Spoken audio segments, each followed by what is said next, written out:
அன்பு இல்லாத இடத்தில் அபிஷேகம் வெளிப்படுவது இல்லை. அபிஷேகம் இருக்கும், ஆனால் வெளிப்பட. நான் கை வைத்து ஜெபிக்கிற போது அனாயிண்டிங் வேலை செய்யாது. நான் ஒரு குடும்பத்துல போய் ஜெபம் பண்ண அனாயிண்டிங் வேலை செய்யாது. ஏன்? அது எனக்குள்ளேயே அன்பில்லாததால் பூட்டப்பட்டு விட்டது. அனாயிண்டிங் ஃப்ளோ ஆகணும். இயேசு கிறிஸ்துட்ட இருந்த அனாயிண்டிங் ஏன் ஃப்ளோ ஆயிட்டு இருந்தது தெரியுமா?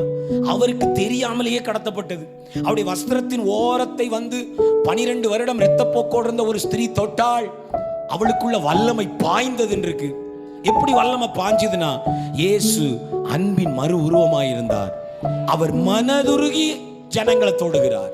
அந்த அனாயிண்டிங்க கடத்துறது எது தெரியுமா? சத்தம் கிடையாது. சத்தமிடுவதால் அபிஷேகம் கடத்தப்படாது. அழகாய் பாடுவதால் அபிஷேகம் கடத்தப்படாது.